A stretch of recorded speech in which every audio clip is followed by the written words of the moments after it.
I do real estate on the side too. Trying to tell you, like, when I got rid of all my debt, all that stuff, I was able to buy rental property. And it was like, wow, why haven't I been doing this? And my motorcycle wasn't bringing me no income in. But yet this rental property that I paid the same amount of money for is bringing me money in every month. And it's paying off itself, which is going to ultimately leave something to my kids. Brothers and sisters!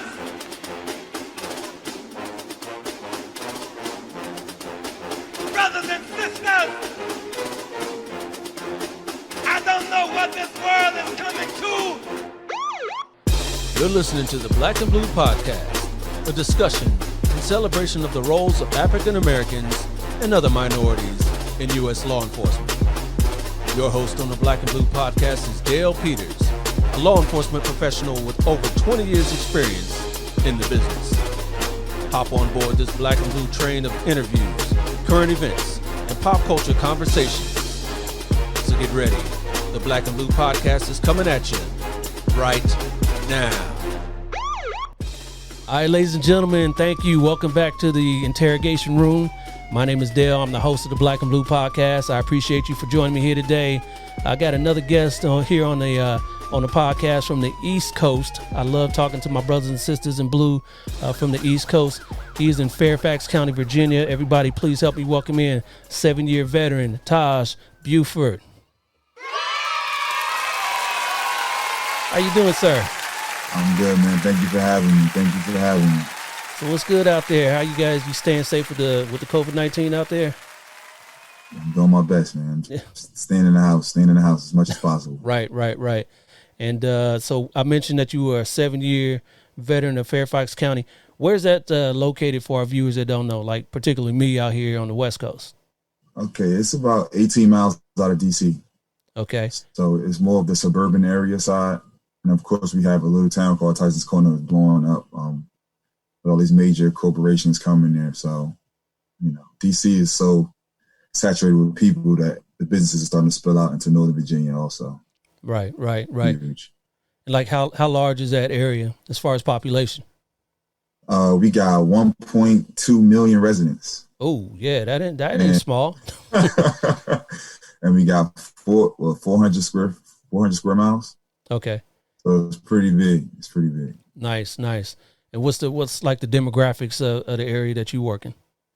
Very diverse, man. The whole county is diverse. People from all over, they come here for jobs like DC. Like a lot of people in the area are transplants. They come from other places looking for jobs from the government, because DC got all the government jobs. So they just come over here, and some people don't want to live in the city, so they'd rather live in Fairfax or Virginia side. Right. And you originally from that area too, or? I'm from Newark, New Jersey. From Jersey, huh? What brought you down there then? Well, I went to school in Northern Virginia. I went to Virginia State down in Richmond area. Okay. And my best friend got a job with the government. So I drove about I think it's like an hour and a half up here to visit him. I partied in DC one time. And I said, you know what? I think I'm gonna make that move. Yeah, that was it. That was Chocolate City right there. Huh? I was sold, man. I was like, oh man, I love this. All right. So, and then came up here. Yeah, then what brought you into law enforcement? Oh, so it's something I always want to do. Like I tell everybody, it's basically I'm a product of my environment. Living in the inner city, you had people doing bad, people doing illegal stuff, and then you had officers and firefighters and like correction officers. And they were doing pretty well for themselves. So I had an uncle and an aunt who was a correction officer at Northern State Prison. And for me, they gave back to the community. They coached AAU basketball, and they were officers. And it was something like, that's what I want to do. But I feel like if I had people around me that were doing other things, it's a possibility I could have done something else. But that was like all I knew. And I knew I didn't want to be on the other side. So I chose the profession that I was familiar with. And my uncle was also in the military. And it was either military or policing. It was just, and I took the test. I don't know if you know, in Jersey, I don't know how it is over there. We take a statewide test, like a county-wide test, and you take the test. And if you pass, different agencies or municipalities will reach out to you and call you like, hey, we got a position open. Are you interested? and they just go down a list to see candidates that I passed the test and move forward with them. And I passed the test in high school, but I went to college, and my grandmother never sent me the letter. She didn't send me any information. Because she didn't want to be an officer in Jersey. Yeah, that's what I was going to ask, yeah. She wanted me to continue my education, and then I come home to visit. I'm like, Grandma, why you didn't send me this? Like, she's like, oh, I forgot. You didn't forget, Grandma. Yeah. Yeah. So once I graduated, right back, started applying again. Yeah. So she didn't want you to be, in law enforcement. She didn't want you to be in Jersey or just in law enforcement in general? She didn't she didn't want me to be in law enforcement, but definitely not in Jersey. Yeah. Why is that? It's a bad area. If I say like New Jersey, the bricks is brick city. Okay. So it's pretty rough, and yeah, they want me to be a part of that. What about the rest of the family and your friends? My friends, they really had no issue. Like growing up, I always told them I wanted to do this. In Jersey, you got like we call regular police cherry tops, and then you got state troopers. So my vision, I wanted to be a state trooper because state troopers they came, and when they come outside, everybody go inside because they know state troopers don't play. Jersey state troopers don't play, but cherry tops was like, on their phone, like not really paying attention. But when state come, they coming for a reason. They not just come to play; they come to arrest somebody. So it's like, and then I'll give you a story. It's a little personal. My mother was getting locked up. I'm laughing because I don't know why I'm laughing, but it's my mother, and we don't have like. Well, the story is she got locked up, and she was on like the sidewalk, the curb, right? And when I pulled up in my car, I was in high school at the time. I played football, so I was going to a private school, a prep school. And so she pulled up, and I was like, "Hey, I just wanted to know, what's wrong? What's going on with my mother?" And my mother was like, "That's my son. He plays St. Peter's Prep. He wants to be an officer." She's like handcuffed on the curb, telling the officer this, right? And the officer was like, "Oh, you went to St. Peter's Prep? I went to St. Peter's Prep." And so we started conversing. And he invited me to the police station to come, like, chill out. While my mother sitting on the side of the curb. Why are you locking up your mom, huh? Why are you locking up my mother? But my mother wasn't crying because, you know what I mean? She knew what she did. It's weird. Like, she wasn't crying. She wasn't she wasn't acting up or anything. She knew what she did. So she was sitting there basically bragging on me to the officers. And I tell people that story, they be like, that's kind of crazy. Yeah, that is crazy. It was like, man, it's where I'm from, man. It's just the way it was. And then my friends was like, "Bro, you gonna go?" I'm like, "Yeah." But they had no issue because that's something I always wanted. It's like it never was a secret. Right. Never was a secret. Never. And moms was looking out for her baby, so yeah. Moms was looking out, man. You know, she brag on me like, I don't know. She'll curse me out in 2.5 seconds and still be bragging on me at the same time. Right. She has a gift. That's what they do. It's all good. Yeah. So what do you do out there for your department right now? Right now I'm in recruiting. So recruiting and backgrounds. So I like to say I'm a recruiter, but I'm also a mentor. So when these young officers come in, I try to give them as much knowledge and wisdom as I can. And I always tell them, please don't come in here and buy a big truck or a Mustang or a Corvette or SRT8. Just take your time a little bit. And a lot of them come in and once you get the first check, it's the salary, you think you're rich. Yep. And the overtime start kicking in, you think you're even richer. Then you just start. And then it take you a couple years to realize, like, okay, I need to slow down a little bit. Yeah. So, how long you been recruiting? About 7-8 months. So I did a temp up here first, and then I liked it, and then I stayed. So I didn't know if I was gonna like it. My wife liked it even more because she liked the schedule. She liked she didn't like my patrol schedule. So and all the overtime I was working. So I placed myself in a position like, stop working. And I had 2 kids, like kind of back to back.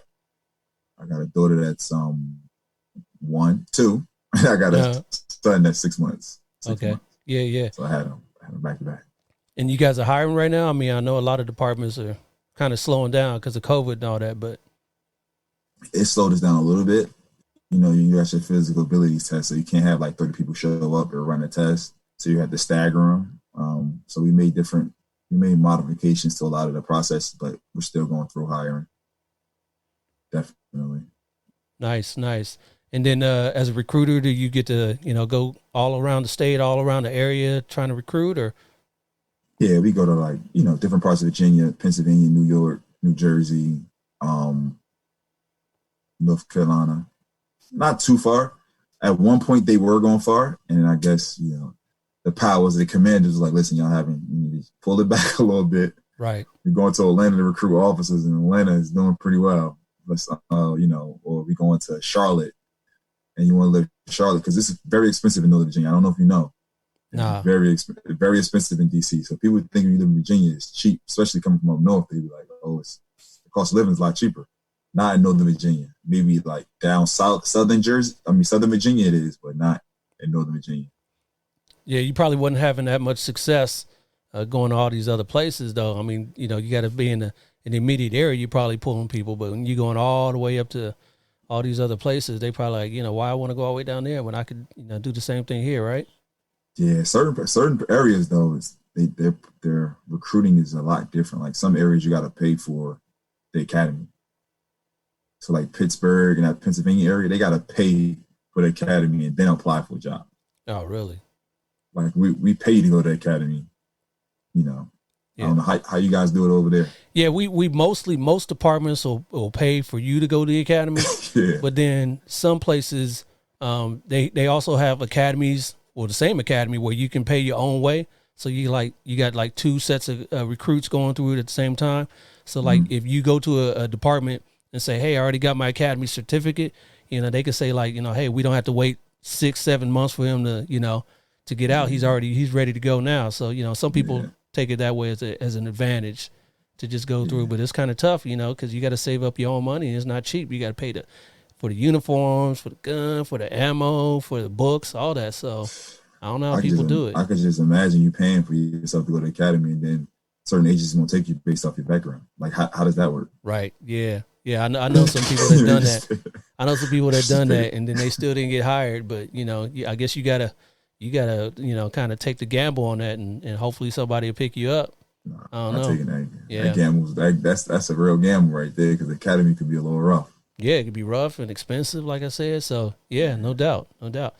So you mentioned you got a family, and the wife likes your schedule now. How was she during the patrol times? Did you work a lot of night shifts? No, I try to. The most important thing to me is time. So time with my family is very important to me. So if I could modify my schedule to spend more time with my family, I would. So I work day work. When I worked in the jail, I worked all midnights, but I was single. So when you're single, you can do stuff like that. You party all night and work all night. It's like, daytime, you're back. You're like Batman. Come out at night. So that was perfect for me when I was single. Yeah. And when I got a family, it was like a little bit different. So she needed my help. And it's like, especially having kids back to back, it was a little rough for her. So I always kind of modified my schedule and catered to my family. That's the number one priority for me. So it was really never an issue unless I work overtime. And at the time, I was working a boatload of overtime because, like I tried to tell my man, I was kind of living outside my means. I had to get rid of all the toys I had that I really wasn't using because I had to work so much to pay for them. Right. It's like, this ain't working for me. Yeah. Yeah, I know a lot of cats that did that. They buy a trailer. Out here they get the jet skis and the trailer, and they get the what else? They get the quads. And they motorcycles, anything new come out. Yeah. It's just like, you just gotta have it. It's like, you don't really need it. No, you don't. And then they in boats, and they end up selling it. Selling it. Yeah. And especially with boats, they say that the two best times of owning a boat is when you buy it and when you sell it. I keep hearing that. I just got off the phone with one of my friends. He was talking about buying a boat, and I was like, "How often do you ride your motorcycle?" He was like, "Probably like once a month." I said, You're gonna ride your boat even less than that. Right. So what's the purpose of having a boat? Yeah, because then you guys got some cold months out there too. So there's those times you're not using the boat. So yeah, that's crazy. Yeah. What other things you done over there with your department? You said patrol. You're in recruiting now. You done anything else? Yeah, I worked some plainclothes assignments, but nothing like I told you. My career, I worked a lot of overtime. it was money, money, money, money, money. And I tell everybody, it could become an addiction. It can really become an addiction, like working a lot of overtime. And it's like, when I tell recruits, it's kind of like you're really hustling. Like, right. It's just figuring out your schedule to work your regular job and then overtime. Like for me, my regular schedule it didn't even matter. Like that income didn't matter. It was all the overtime. Wow. And I was making doing pretty well. And that's like, it's like self-employed. I don't know about your agency. We have like secondary employment. So like if anybody hire us, they pay us cash. Okay. So it's a little different. And once that cash started coming in, it was like, oh, okay. So it was like, like movie set. Well, like what kind of, what does that mean? For example, we'll work at like a church and they pay us like $75 an hour. Oh, okay. I got you. And you work 3 hours, $3.25. Yeah. And you just like sit in your car directing traffic or something. Wow. Work at Neiman Marcus guarding Chanel bags. You be like, and they paying you $60 an hour just to like stand there and watch Chanel bags. They don't care about nothing else in the store. That's how I really found out how significant Chanel bags were. Yeah, exactly. just to watch a certain brand of bags. Like you can take all Louis Vuitton you want, but don't touch Chanel. Is that right? Okay. Don't touch Chanel. Wow. Yeah. And you guys do that, as affiliated with your department? You guys wearing uniform? We wear a uniform and that's so crazy. You can just work it. You can work your shift and then get off and then work that. So you can work 11.5 hours. That's what our shift was, 11.5 hours, get off, and then work 5 hours doing that and then go home. Wow. Okay. Yeah. I mean, I guess, we have, special events where like, they come in with the city and but it had to be something like a parade or a football game or something like that. We got those too. Yeah, but it wouldn't be anything like at a store or a church or nothing like that unless, the city's involved with it somehow. Yeah. And this is what, like that assignment at the mall is from every day.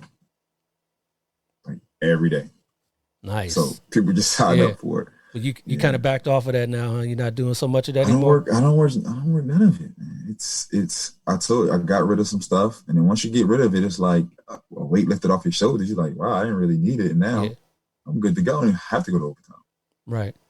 Well, cool, man. Yeah. Spend that time with your family, that quality time now. That's the most important thing, man. On boats, you can't take it with you. Yeah. Yeah. No doubt. Can't take it with you. Yeah.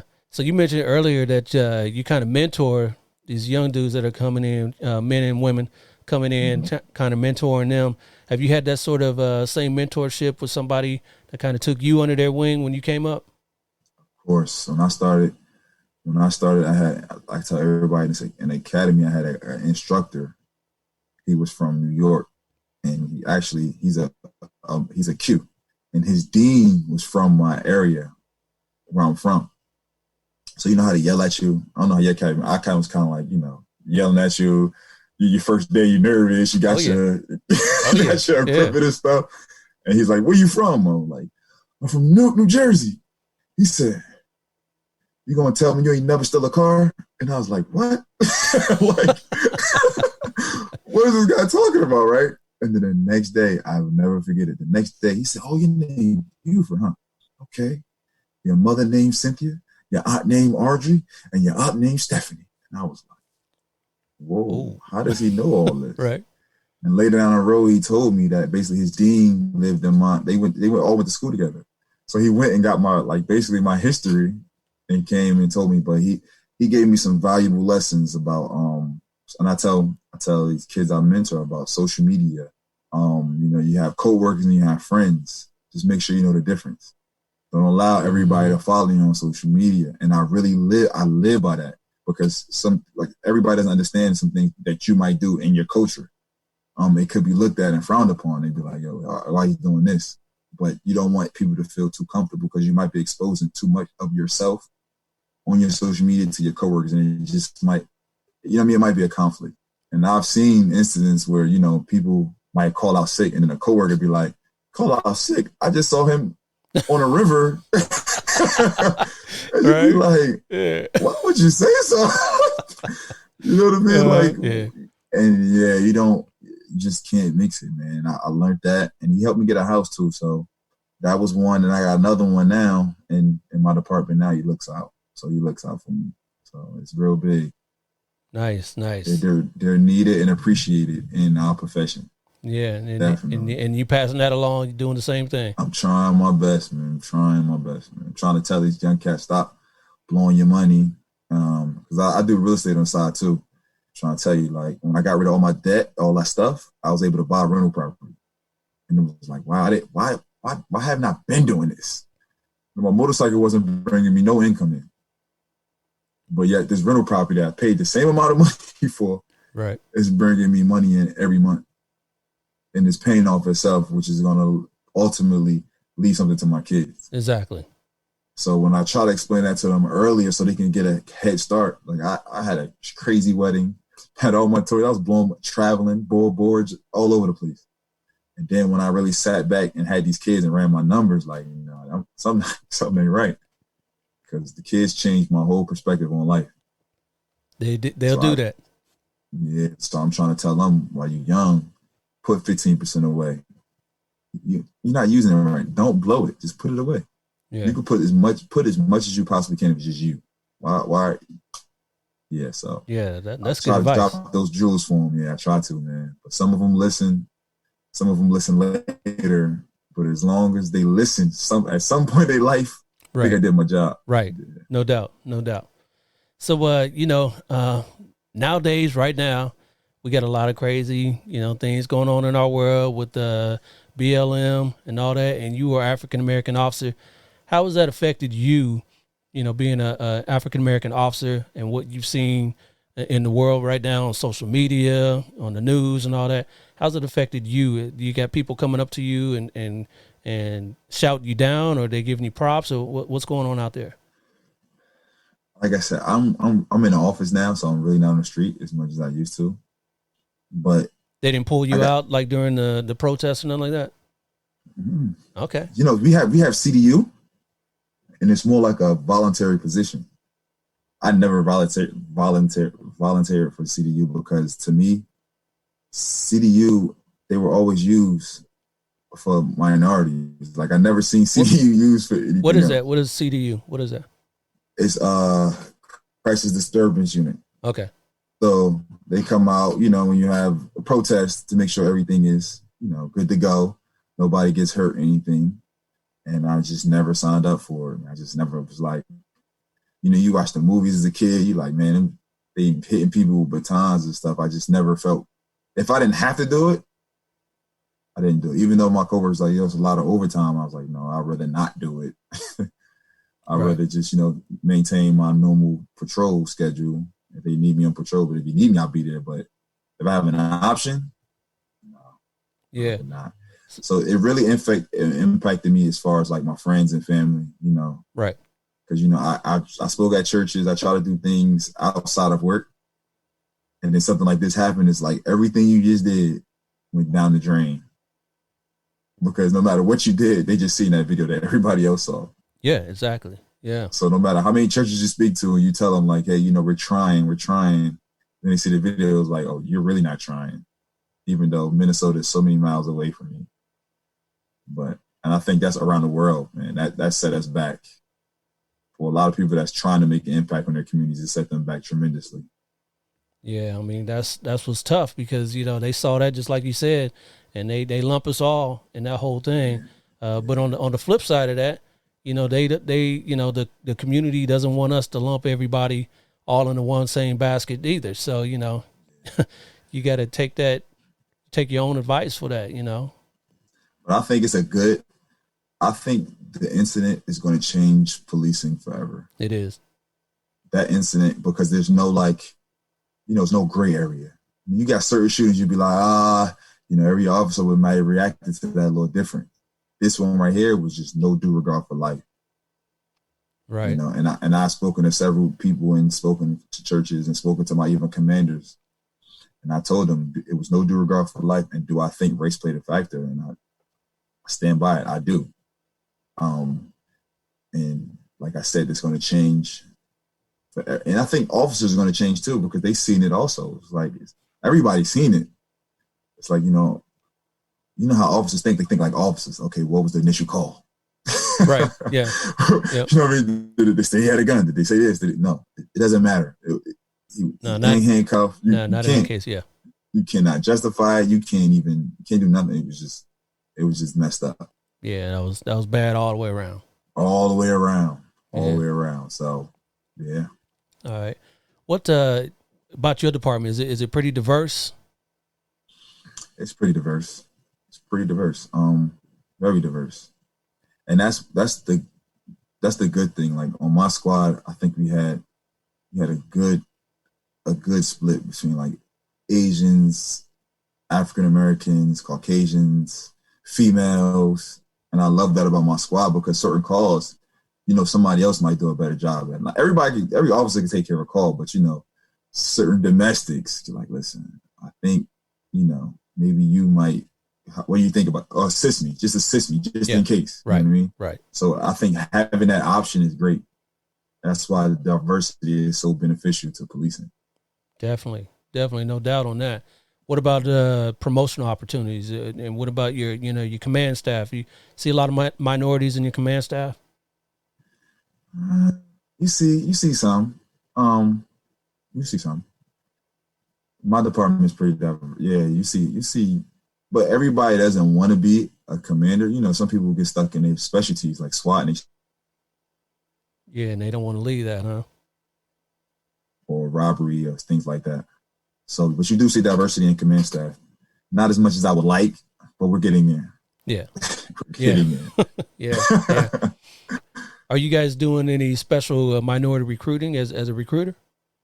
So, yes. So when I first came up here, I called like a HBCU world tour because I went to the HBCU. So I went to Virginia State. I went to all the local, like Hampton, Norfolk State. I went to all of them. Nice. And, when you do stuff like that, some coworkers might say, hey, they only pulled you up there to do that, which is fine.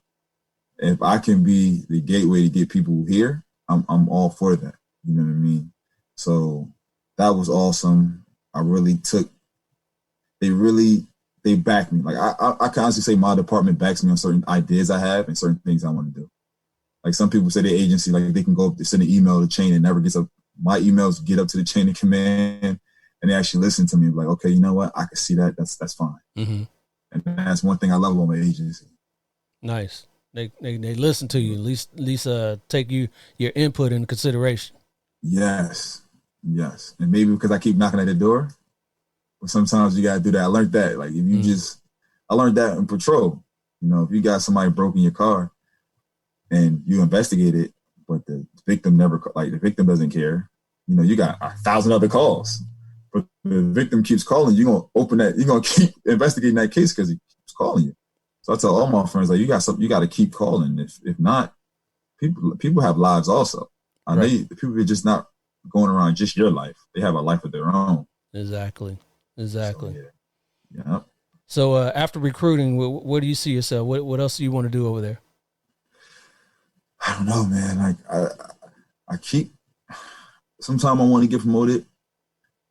So, and then sometimes I'll be like, no. So I focus on my real estate. So my goal is to retire and never pick up a gun again. I want to retire, check on my properties and do things like that. Different investment things I got going on. That's my ultimate goal, and spend time with my family. But if I don't do anything, it'll probably be promotions. If I do anything, it'll probably be promotions. But if not, I would stay here and go to work for my benefits and try to mentor young officers to come in here and do the right thing. Yeah, no doubt. Yeah. So what's one of the most rewarding parts being a police officer over there at Fairfax County? The most rewarding part, I would think, is like being a voice for your people. It's being a voice for your people. Like some of them calls that you got a little bit of discretion with. You don't have to go to the extreme and get 4 larcenies on one little case, or like, you know what I mean? Like you did wrong. I have discretion to charge you with just that case, but I don't have to go above and beyond charging you with robbery when it's like on the borderline. Like this could be either or. Okay. Maybe I'll go with I like the fact that having discretion. And one thing that really, really like makes my day is say for instance you're on patrol and you see like an older black male, and he says something like, so I tell people like, if you see a black, like you see him, just be like, and they be like, stick in there, young brother, or like, I'm proud of you. It does so much to your soul. Like the profession that you chose is really, and you might not have done anything for him at all, but the fact that he can see and say that, it's a good feeling. It's a real good feeling. That's dope. That's dope. No. Yeah. Yeah. And what about on the flip side? What are the most challenging parts of your job? Challenging parts is the media. Is the media how they portray us, and they lump us all into one, no matter what. Yeah. So as soon as you put that uniform on, you just, you know what I mean? It's the media and your family and friends. You know, everybody has an opinion on your job, but you have no opinion on them if they're a chef, they're a doctor, if they're a nurse. Like your profession is, nobody really talks about it. Mm-hmm. You know, if they do, you're a hero. Right. For us, you know, it's not fair. It's just, you know, it's tough, you know, especially when you have all the good intentions to do the right thing. Yeah. Exactly. So that might be the toughest thing. And I tell the recruits, like, this is not just a job, it's a lifestyle. This is the only job you can do anything, and it's a possibility you might make morning news. Yep. We're not celebrities. Yep. We're not rock stars. We're just police officers. Yeah, yeah. But anything we do makes the news. No doubt. Yeah, no doubt. I even tell people, you know, sometimes you can't even eat in peace. You can't. You know, you can't go to you got to, first of all, pick the right place to eat. You got to, you know, make sure, you know, your back is to the wall and that you can see the door. And then no other profession where you're eating do people come up and ask you questions, you know, why are you trying to eat? You know, they don't go up to a doctor and say, hey, doc, you know what? I'm sorry you're eating, but, you know, I got this pain in my elbow. Or, hey, Mr. Postman, I know you're eating, but, you know, where's the nearest post office so I could drop it? You know, they don't do that. But they do that to police officers all the time. And it's cool, you know. Only celebrities really do that, only get that. But, you know, it's cool. But sometimes you just want to eat. So I just take my stuff and go back to the station and eat sometimes, you know. Yeah. It's crazy. I had a lunch break and I had a call in the mall, and it's like, I'm about to grab these sneakers, some Jordans. Right? Just go there, call. I'm just gonna got your ticket, come pick up the sneakers, right? Yeah. Dude started recording me. Me and my coworker recording me. I'm like, bro, why are you recording me? He said, I've never seen a police officer buy sneakers. I said, okay. He just like, like, what do you get out of recording me by? Like, just buying some sneakers, running in the store, buying sneakers and out. But if you would have been buying some boots, though, you know, I guess that wouldn't. Just like, bro, they record you doing directing traffic, just people driving past recording. It's like, yeah. And that brings me to another question. What's a kind of a pet peeve of yours on the job? Dodging calls. What's that? And then you got them coworkers that dodge calls, so they see a call, act like they don't see it, don't hit, you know, self, even though it's in their area. They'll put like pit stop, going to the bathroom or something. Like, don't dodge the call. That's your area. The call gonna be waiting for you to get out that bathroom. So that, and a pet peeve is, I don't know if you guys do it when like we have a hot call, officers get on the radio and keep saying like, I'm en route. 330 Charlie en route. En route. We know everybody's en route. Stop talking on the radio. Stop talking, yeah. Say you're en route. Only thing I do is hit one button. Boop, I'm en route. You don't have to keep saying it on the radio. That drives me absolutely crazy. Yeah, because then you got, you know, the officer could be trying to get something out, dispatch could be trying to get something out, and then everybody's like, I'm en route from, especially when they say from here, you know, just talking. It's like, dude, shut up, just get off. Yeah. Get off the radio. Like, they need to get on the radio. Some people just love the radio. Yeah. Some officers love, and some officers have never hit it. And that's me. I don't really use the radio unless when I get on the radio, my team listens because they know if something ain't right. Yeah, if Beaufort's on the radio, it must be. Something. If I voice a traffic stop, something fishy. Something just a little off about this traffic stop. I got you. And that's how I feel like it should be. Like, it ain't normal.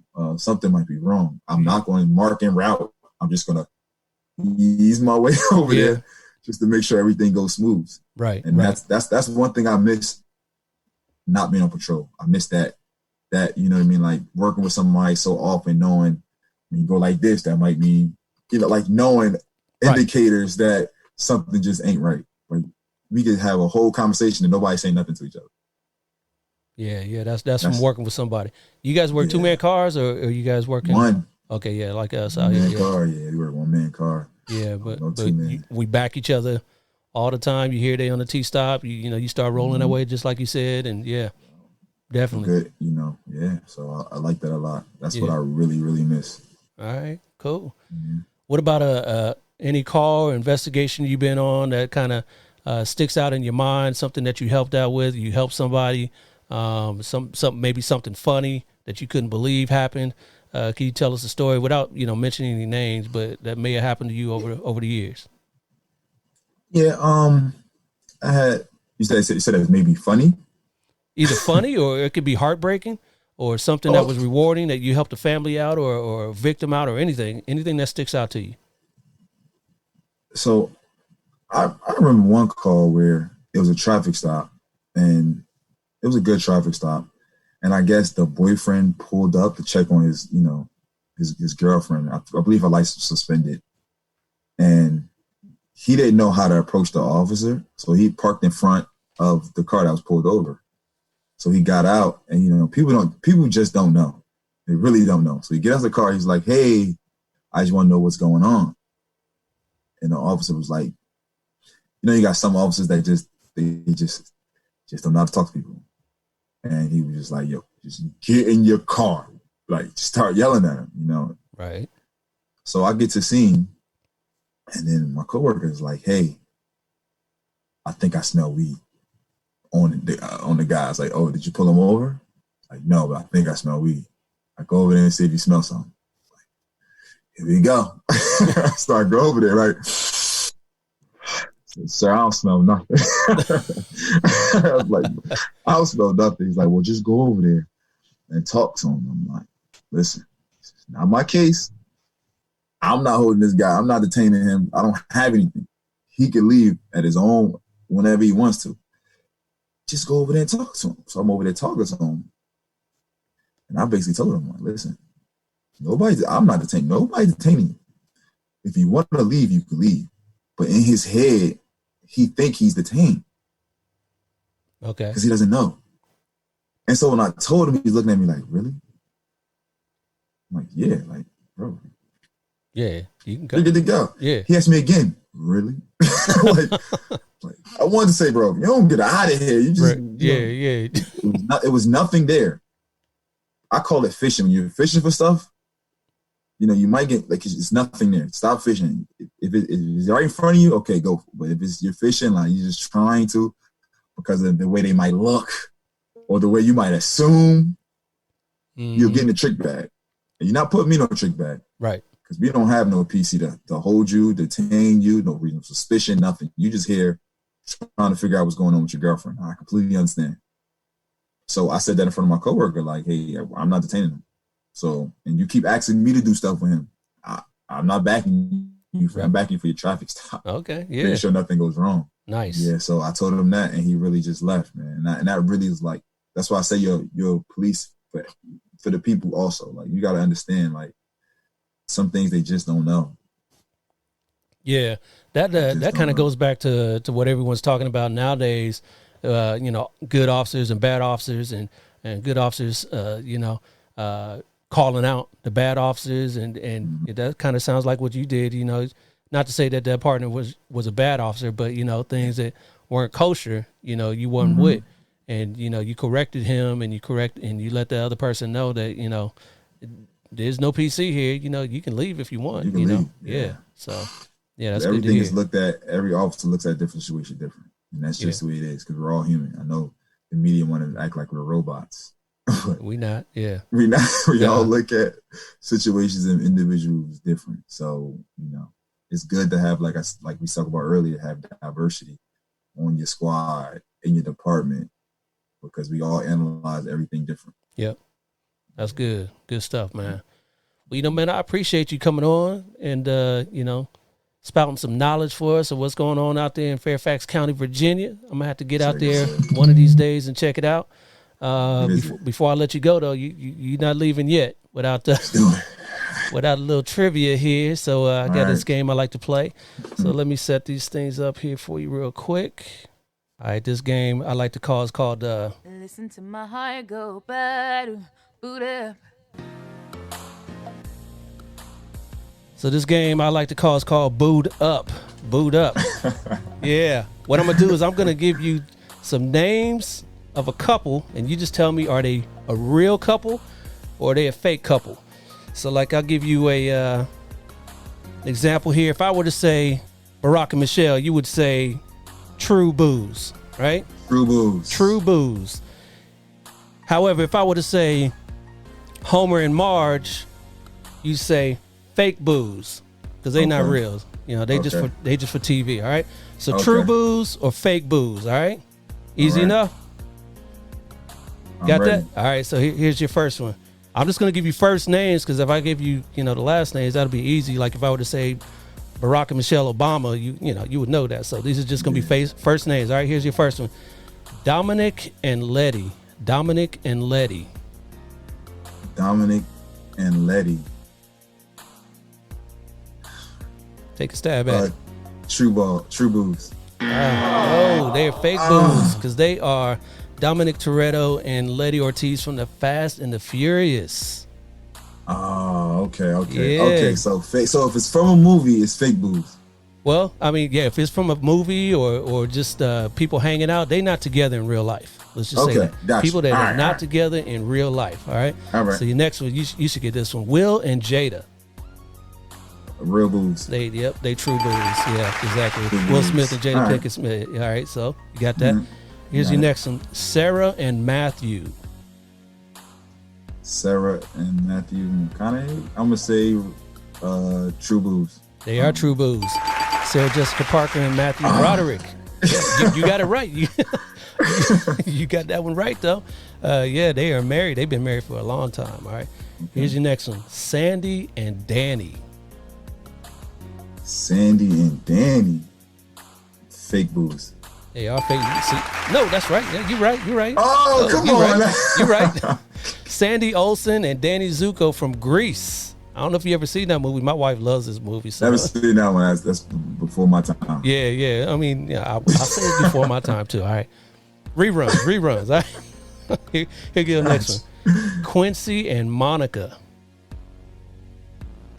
Quincy and Monica. Yeah. Oh, that's Love and Basketball. That's fake booze. They are fake booze. Yes, you got that one. Quincy McCall and Come Monica on. Wright. Yeah, you knew that one. Yes, sir. Yeah. All right. Here's your next one. Sarah and Derek. Sarah and Derek. Fake booze. They are fake booze. Yeah. From Save the Last Dance, Sarah Johnson and Derek Reynolds. You ever see that movie? No, but I was thinking Derek from I think Antoine Fisher. I don't know that character. He played Derek in one movie. I just can't remember. All right. Well, you were good on that one. How about Kevin and Kyra? Kyra. Kevin and Kyra. Fake booze. They are true booze. Kevin Bacon and Kira, not Kyra. Kira said. Would you have known that if I would have said Kira? No, I wouldn't have known that anyway. Yeah, you wouldn't know that. You know what Kevin Bacon is, all right? Yeah, I know what Kevin Bacon is. All right. Here's your next one. Boris and Nicole. Boris and Nicole. Oh, that's Boris Kojo. That's real booze. Yeah, they true booze, definitely. True Yeah. booze. Boris Kojo and Nicole Ari Parker. Yep. Yep. A few more here for you. Johnny and Baby. Johnny and Baby. Johnny and Baby. Fake booze. They are fake booze. From Dirty Dancing, Johnny Castle and Baby Houseman. I don't know if you've seen that. Another movie my wife loves. These girl flicks. I seen this one. Yeah, okay. Good. Two more for you. Grant and Tamia. Grant. Oh, that's True Booze. They That's are True Booze. Grant Hill. Grant and Tamia Hill. All right. Yeah. And your last one, John and Chrissy. John Legend. That's real True Booze. Yep. You got that right. John Legend and Chrissy Teigen. See, you got that. You got most of them right, so I'm going to call you All I do is win.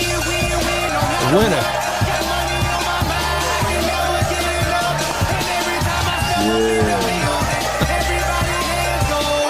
Yeah, See, it wasn't as hard as you thought.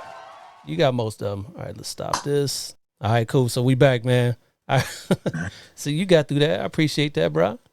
That was a breeze. Yeah, that was a breeze. Some of those caught you up, but you got through most of them, man. So, yo, man, I appreciate you coming on the show and sharing some love with me. I like that shirt, too, Hood Hero. Yeah, I got it from Black Heroes on Instagram. Yeah, check that out. Check that out, people. If you want a shirt like that, they got some good stuff on there. Soon enough, we're gonna have some Black and Blue merch out there. Yeah, you got to send me one of those. Yeah, we get you. We'll get you. So, all right, but man, be safe out there in recruiting, and hopefully you can travel again. Get out there and see some. When I was recruiting at another agency years ago, I went to a Grambling, and that was some fun stuff.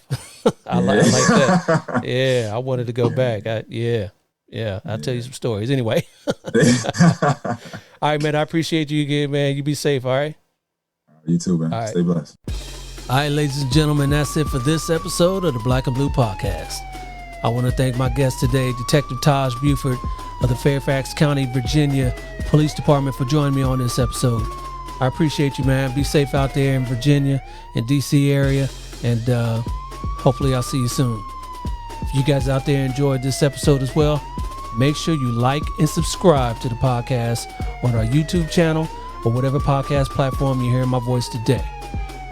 I'll be back next week with another fun-filled episode with another hard-hitting guest. So, till then, y'all know what to do. Stay black in blue. I'll holler at you.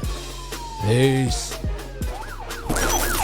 This has been a Maitre D Entertainment presentation.